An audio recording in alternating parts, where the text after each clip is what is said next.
Everybody buckle in. We're in for a ride. Okay, so this is today's section. We're gonna cover advanced attribution foundation, a primer on all the advanced attribution techniques, and we'll go into the invited speaker section. What I've realized is that there is no one size fits all for attribution. There is some good principles and frameworks that as what we're going to cover in class, but the actual solution that brands end up with typically tend to be something that is custom fitted for their specific use case. I think my main anecdote or story is pushing yourself to avoid falling into the trap of false precision.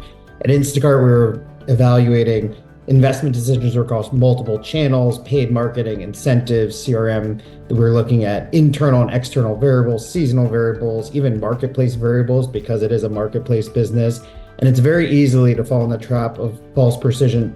And as Madonna mentioned earlier, marketing measurement is an input to decision making versus designed to make that decision. So even as something is trusted as incrementality tests are still in the moment measurement, they're not persistently accurate, and you should utilize it, but don't trust it in perpetuity. And my feeling, which we'll get into a little bit later, is you need to combine intuition with the data and think really critically about what the story the data is telling you and have a degree of skepticism. But when you get into the weeds of those things, then you can either look at them as a tactical metric or an operational metric. Mm-hmm. And then what metrics then get elevated to the key performance indicator.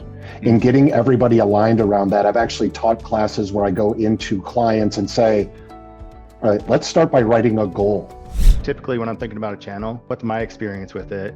And I try to come to a logical conclusion about the effectiveness. And for Pandora, I use the app, right? So, their attribution should be fairly decent on tracking a user from the app to a conversion. I think this is working. Let's go out and test it and validate that feeling. I'm Dave Lokes. I run strategy for Bluecore. We serve over. Retailers are not, or those measuring campaigns are not separating CRM from prospecting. We have to make sure that we're continuously trying to explore the unexplored. Retail in particular has a strong bias to comp. This is my perception of the retail industry. This first presentation is going to cover some general principles of optimization using some pretty common Facebook, Google examples. We'll talk about optimization and campaign setup, best practices. Then I'm going to do a second brief presentation where I chat through some of the intricacies of CTV. I'd say the one thing, and I agree with Adi on that, is the one thing that hasn't changed. Everybody wants you to spend more money, and everybody wants you to spend money on advertising without having any say on how that's doing for the end advertiser or the brand. I think that talk track, that sales technique, greed hasn't changed. The ecosystem is still very, very greedy. So there were some very clever companies that actually managed to survive and thrive, right? Look at the Trade Desk, look at Meta, look at Google. Look at what Apple's done. Look at what other smart companies are doing when they know the ad tech market well. They were able to solve a small problem, but solve it really well, and then broaden who they go after, and thereby increase their market share. Yeah, if you're starting the campaign for the first time, try and understand your audience as much as possible.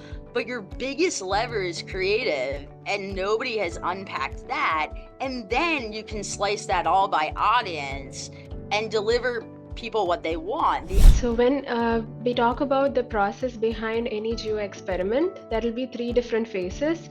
The first phase will be the test design phase, the second is the test flight, and finally we have the test results phase. During the test design phase, we have a few steps. Same way, we have a few steps under the other 2 phases. It's another year gone through the e-commerce grind. Everyone got so lazy on Facebook because it didn't matter what creative you had, Facebook would find the customer for that creative. Post iOS 14, we didn't have that opportunity. And I think one of the reasons the Perfect Gene did really well after iOS 14 is our creative was just always good. It got reaction. So all of this supported our effort. This is kind of like the iceberg that the Titanic ran into. It looks sort of small from above, but there's a big base underneath. We're going to touch upon the top part of it today.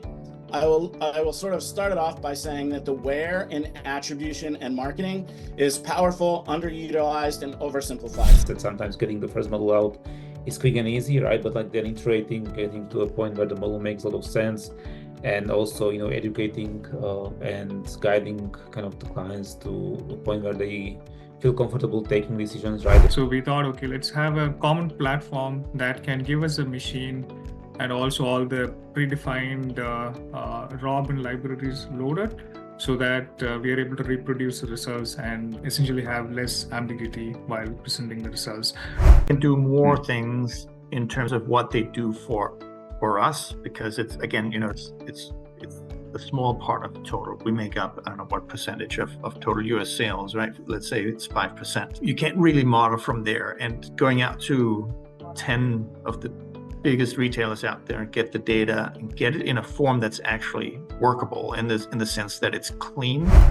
There is significantly growing maturity on this front. Like the retailer media networks or the retailers do understand that we're going to use that data to build these models. So typically all of these data points are available in a non-PII fashion again. So the insight is that we always strive for, as a MMM, people who are trying to build media mix model, we always say our models are holistic and all that.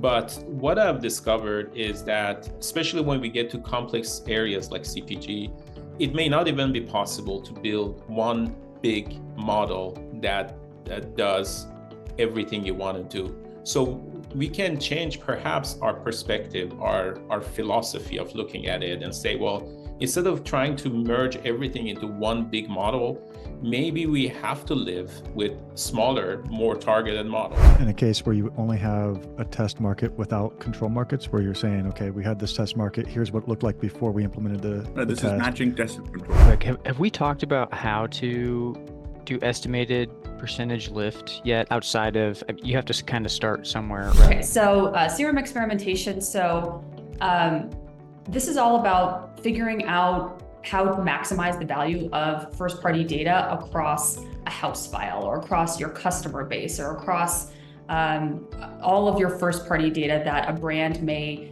acquire once they start collecting that data and saving that data in like a CRM type of database. So we started looking at their house file. So now we wanted to identify pockets where things were working for them, and we wanted to, if there are pockets where we can do some improvement, right? So we created a compass study. I came into marketing measurement by accident. I was a database internals engineer. See, one of the things about the whole storytelling is like, you never get it right the first time. So my thesis has always been like, involve stakeholders as early as possible. I think the biggest thing that I found is providing context, right? You throw a number out there, an abstract number, someone's going to challenge it, right? And so anytime that you can bring context, either, what did we expect to happen, kind of when I came into the conversation, kind of what is that test plan and how do you go to market with a feasibility assessment of if we do X, Y will happen? That can be context. The idea of incrementality if comp sales are down is just something that no executive wants to hear. Open the floor for questions. Or, is it just sort of like an ongoing update that you have to maintain? Help me understand how the outcome of that match market test and the initial multiplier that we had, how that changes moving forward. You run the risk of there being a bias in the model reads. If you could end up where figures lie and liars figure, you keep going till you get the answer that the CMO wants to get. Did you feel like this was adequate time to work through these steps? Appreciate it, and it's a bonding experience for the Attribution tribe. Hopefully we'll stay connected, and appreciate the time you spent with us.